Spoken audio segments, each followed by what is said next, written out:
Hello students, मैं ज्योति UP exam point पर आज फिर से लेकर आ गई हूँ आपके लिए बायोलॉजी की क्लास। तो आइए हम बात करते हैं जो हमारा आगे का विषय है, क्या है वो हमारा उत्सर्जन तंत्र। हमने बाकी विषय पढ़ लिए हैं जैसे कि डाइजेशन हो गया, रेस्पिरेशन हो गया, और आज हम क्या पढ़ेंगे, आज हम पढ़ेंगे उत्सर्जन तंत्र।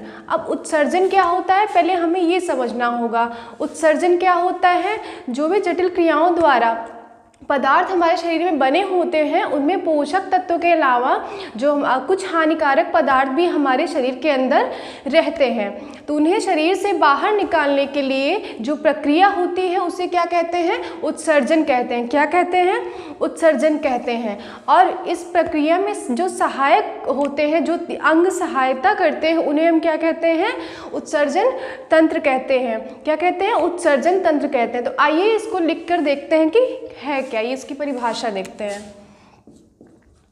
शरीर में कुछ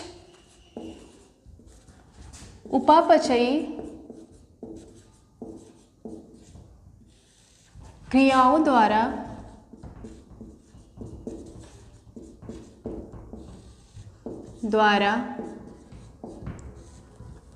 बने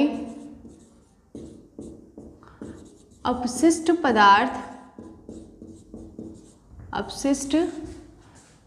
पदार्थ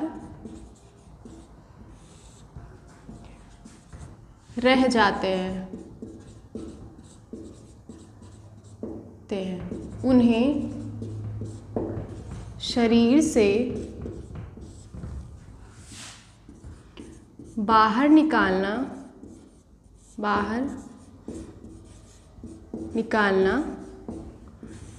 उत्सर्जन कहलाता है। क्या कहलाता है, उत्सर्जन कहलाता है। उत्सर्जन कहलाता है। तो मैंने क्या बताया कि जटिल क्रियाओं द्वारा या उपापचयी क्रियाओं द्वारा जो अपशिष्ट पदार्थ हमारे शरीर में रह जाते हैं उन्हें शरीर से बाहर भी निकालना होता है, क्योंकि वो हमारे शरीर को नुकसान पहुंचा सकते हैं, हानि पहुंचा सकते हैं। तो इसके लिए क्या होता है, उत्सर्जन होता है। उत्सर्जन की क्रिया हमारे शरीर में होती है। पेड़ पौधों में उत्सर्जन का कार्य होता है, जो कि हम बाद में पढ़ेंगे आने वाले चैप्टर में।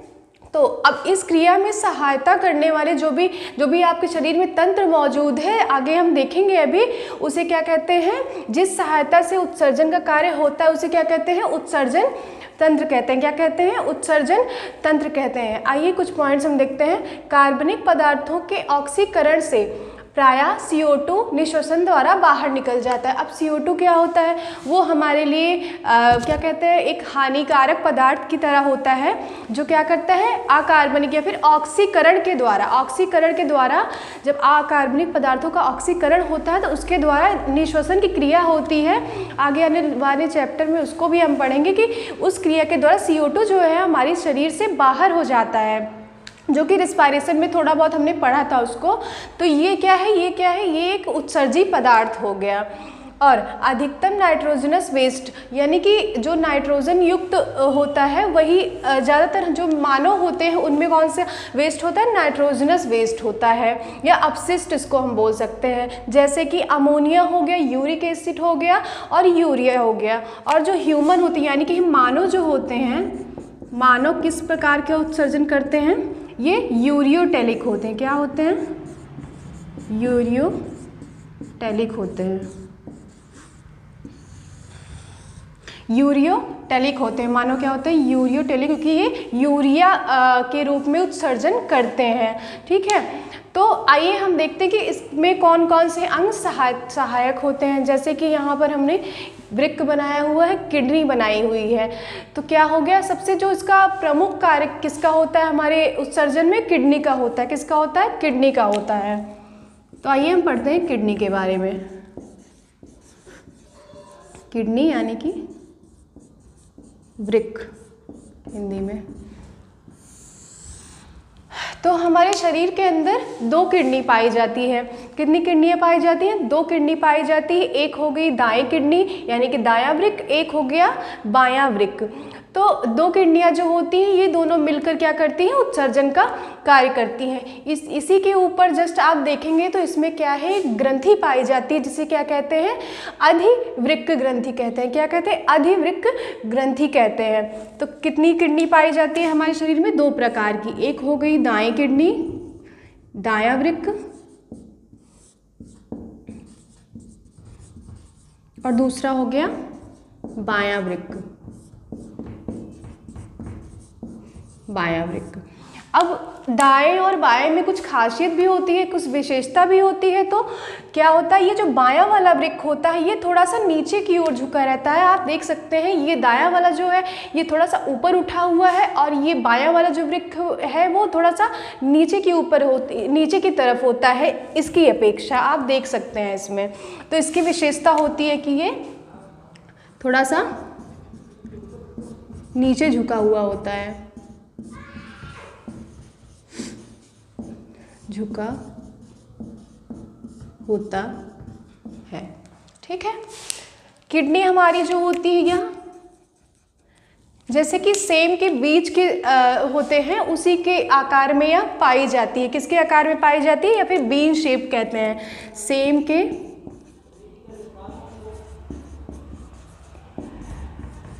बीच के आकार में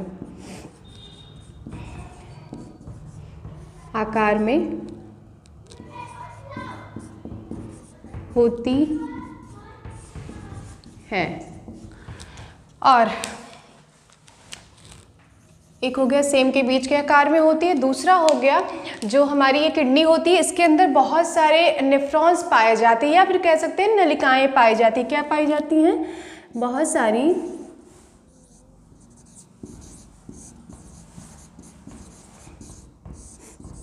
नलिकाएं पाई जाती हैं, जिन्हें हम क्या कहते हैं, नेफ्रॉन्स भी कहते हैं।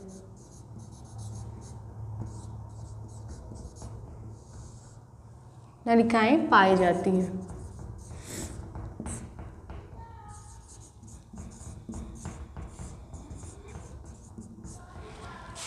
तो हमने किडनी के बारे में क्या पढ़ा कि ये 2 तरह की होती है, एक दाएं किडनी और एक बाईं किडनी। और बाईं वाली किडनी थोड़ी सी नीचे झुकी होती है, और इसके ऊपर थोड़ा सा ये अधिवृक्क ग्रंथि होती है एक, और क्या होता है, सेम के बीच के आकार में होती है, और बहुत सारी नलिकाएं यानी कि इसके अंदर नेफ्रॉन्स पाए जाते हैं। अभी मैं इस तरफ ओपन संरचना एक बना दे रही हूँ कि आपके माइंड में थोड़ा सा एक वो रह जाए कि हाँ कैसे होता है। कुछ इस प्रकार से नेफ्रॉन्स इसमें फैले होते हैं। आगे चल के हम इसकी एक इंडिविजुअल इसका डायग्राम बनाएंगे, हम उसको पढ़ेंगे। आइए हम देखते हैं वृक्क की जो किडनी है हमारी, इसकी आंतरिक संरचना, इसके बारे में थोड़ा सा पढ़ते हैं। पहले तो ये ऊपरी तौर पर क्या होता है, 10 सेंटीमीटर लंबा होता है। इसकी लंबाई कितनी होती है, 10 सेंटीमीटर होती है, और चौड़ाई जो होती है इसकी 6 सेंटीमीटर होती है, और जो इसकी मोटाई होती है कितनी, 2.5 सेंटीमीटर होती है। तो ये इसका मेज़रमेंट हो गया। उसके बाद पुरुषों में ये 150 mm पाई जाती है, जबकि महिलाओं में इसकी नंबरिंग होती है, इसका मेज़र होता है वो थोड़ा कम होता है पुरुषों की अपेक्षा। वृक्क जो होता है ये 2 पार्ट में डिवाइड होता है। एक हो गया मेड्यूला हमारा, और दूसरा हो गया कॉर्टेक्स हमारा। जो कॉर्टेक्स होता है ये हल्के रंग का होता है, और ये बाहरी हिस्सा होता है। क्या होता है, ये हल्के रंग में होता है, बाहरी हिस्सा होता है। और जो मेड्यूला होता है ये गहरे रंग का होता है। किस रंग का होता है, थोड़ा गहरे रंग का होता है इसकी अपेक्षा पे। आप देख सकते हैं ये हमारा जो खाली स्थान है ये है हमारा कॉर्टेक्स, ये हमारा कॉर्टेक्स है। और ये जो अंदर वाला ये पार्ट है पूरा, ये जितना है ये पूरा क्या है, हमारा मेड्यूला है। क्या ये मेड्यूला के अंतर्गत आता है। मध्य भाग जो है वो खोखला होता है, जो सकरी भित्तियों से जाकर शीर्ष गुहा में खुलता है। ये मध्य भाग जो है इसे पेल्विस कहते हैं। आप देख सकते हैं ये खोखला है, और यहाँ से कुछ सकरी भित्तियाँ निकली होती हैं जिससे कि पेल्विस का निर्माण होता है।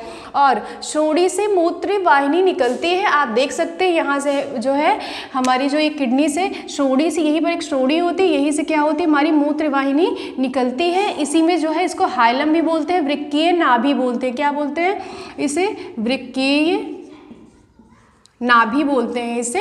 इसी मूत्र वाहिनी से लगी हुई एक वृक्कीय नाभि होती है। उसके बाद वृक्क नलिकाओं के सिरे पर एक ग्रंथि की तरह मैलपिग्नियन ट्यूब्यूल होता है, जिसे मैलपिगी ग्रंथि भी कहते हैं। इसी के ऊपर ये जो नेफ्रॉन्स है इस पर नहीं, ये तो हो गई हमारी अधिवृक्क ग्रंथि, जो नेफ्रॉन इसके ऊपर किडनी के ऊपर लगी होती है, एक ग्रंथि की तरह होती है जो नेफ्रॉन्स के ऊपर लगी होती है, नलिकाओं के ऊपर लगी होती है। वो कौन सी ग्रंथि होती है? मैलपिगी ग्रंथि होती है। ये दो भागों में बटी होती है, एक केशिका गुच्छ हो गया और दूसरा बाउमस कैप्सूल हो गया। क्या हो गया? एक केशिका गुच्छ हो गया जिसे हम ग्लोमेरुलस कहते हैं इंग्लिश में, और एक हो गया बाउमस कैप्सूल जिसे हम क्या कहते हैं? बाउमस कप कहते हैं। क्या कहते हैं? बाउमस कप कहते हैं। तो हमारी आंतरिक संरचना के अंतर्गत क्या पढ़ा हमने कि ये हो गई हमारी ये बाहरी लाइन जो है, जो एक सुरक्षा कवर की तरह होती है, ये हो गई इसकी कॉर्टेक्स, ये मेडुला हो गया, ये पिरामिड नुमा, ये जो संरचना इसे पिरामिड कहते हैं, ये नेफ्रॉन्स है। और किडनी के अंदर अनगिनत नेफ्रॉन्स पाए जाते हैं, जिसकी हम गणना ऐसे 1 2 3 4 करके नहीं कर सकते हैं, अनगिनत होते हैं। और ये वृक्कीय धमनी होती है जिससे कि जो ब्लड, जो वेस्ट मटेरियल है उसका फिल्ट्रेशन होता है। और यहाँ से ये हमारा यूरेटर हो गया, यूरिनरी ब्लैडर हो गया, वाहिनी हो गई, मूत्र वाहिनी हो गई। तो ये हो गई हमारी आंतरिक संरचना किडनी की। तो आइए हम देखते हैं जो हमारी किडनी होती है वो कार्य किन किन अंगों की सहायता से करती है। उसके बाद हम देखेंगे कि एक डायग्राम से हम समझेंगे ये सब है क्या। तो जो हमारी ये किडनी होती है इसके अंदर नेफ्रॉन्स होते हैं। नेफ्रॉन्स के ऊपर ये जो नलिकाएं होती हैं इन्हें नेफ्रॉन्स कहते हैं। इन्हीं के ऊपर ग्रंथि पाई जाती है, मैलपिग्नियन ट्यूब्यूल पाई जाती है। वो दो भागों में बटी होती है, केशिका गुच्छ हो गया और बाउमस कैप्सूल हो गया। तो पहले हम देखते हैं बाउमस कैप्सूल। जो बाउमस कैप्सूल होता है वो कप की संरचना में होता है, कुछ इस प्रकार से होता है। कुछ इस प्रकार से हमारा बाउमस कैप्सूल होता है और इसी के अंदर कुछ इस प्रकार से केशिका गुच्छ होती है। क्या होती है? केशिका गुच्छ लगी होती है। तो ये देख सकते हैं आप, ये जो है कप शेप में है और इसी के अंदर जो है केशिका गुच्छ होती है। तो ये कप जैसी संरचना होती है, गुच्छ जैसी संरचना पाई जाती है इसके अंदर, उसे क्या कहते हैं? केशिका गुच्छ कहते हैं। और फिर हो गया दूसरा हमारा क्या हो गया? हेनले लूप पाया जाता है। हेनले लूप ये पतली नलिकाओं से मिलकर बना होता है। किससे बना होता है? पतली नलिकाओं से मिलकर बना होता है। और यह आरोही चाप और अवरोही चाप से मिलकर बना होता है। ये किस प्रकार से होता है? इसकी संरचना कुछ इस प्रकार से होती है। कल हम अच्छे से विस्तृत रूप से देखेंगे क्योंकि इसका डायग्राम बड़ा है। तो ये क्या है? ये क्या कहलाता है? हेनले लूप कहलाता है। और ये हो गई हमारी आरोही खंड और यहीं से कुछ इस प्रकार से निकलती है हमारी अवरोही खंड। तो कल हम अच्छे से देखेंगे। ये हमारा हेनले लूप हो गया। और संग्राहक नली जो होती है उसे हम इंग्लिश में कलेक्टिंग डक्ट कहते हैं, जो क्या करती है? जब फिल्टर हो जाता है हमारा जो रक्त होता है वो फिल्टर हो जाता है, वेस्ट प्रोडक्ट क्या करता है? इसी कलेक्टिंग डक्ट यानी कि संग्राहक नली में क्या करता है? चला जाता है। तो ये जो लूप होता है इसी से जुड़ी हुई एक नली, ऐसे कुछ इस प्रकार से संग्राहक नली लगी होती है। तो इसी में क्या होता है? छन्ने के बाद जो वेस्ट प्रोडक्ट होता है हमारा इस संग्राहक नली में चला जाता है, जो कि यूरेटर से जुड़ी होती है। वो बाद में जाकर अपना मार्ग आगे देख लेता है। उसके बाद छन्ने की प्रक्रिया क्या होती है? जो ये पूरी छन्ने की प्रक्रिया ये क्या कहलाती है? ये कहलाती है अल्ट्रा फिल्ट्रेशन, परा निस्यंदन कहलाती। क्या कहलाती है? परा निस्यंदन। तो ये क्या था? ये थोड़ा सा ओवरव्यू था जो आपके माइंड में आज बन जाएगा, कल हम अच्छे से पढ़ेंगे। और ये क्या है ये मैं समझा देती हूँ। ये हमारा पूरा उत्सर्जन तंत्र है। ये हमारी किडनियाँ हो गई, यहाँ से ये हमारा महाशिरा हो गया, ये हमारी महाधमनी हो गई। यहाँ से आकर के पूरा ब्लड फिल्टर हो गई, यूरिन में जब कन्वर्ट हो जाता है, यहाँ से पूरा जब ये यूरिन में कन्वर्ट हो गया, इसे पूरी क्रिया हो गई हमारी किडनी में, तो इस वाली मूत्र वाहिनी से आकर के मूत्राशय में आता है। यहाँ से क्या होता है? मूत्र मार्ग में इस मूत्राशय में इकट्ठा होता है पहले, फिर समय समय पर जब हम पानी ज़्यादा पीते हैं या फिर जब चीज़ें इकट्ठा हो जाती है, वेस्ट प्रोडक्ट इकट्ठा हो जाता है, तो ये मूत्र मार्ग से हमारे शरीर से बाहर उत्सर्जित हो जाता है। तो ये था हमारा उत्सर्जन तंत्र।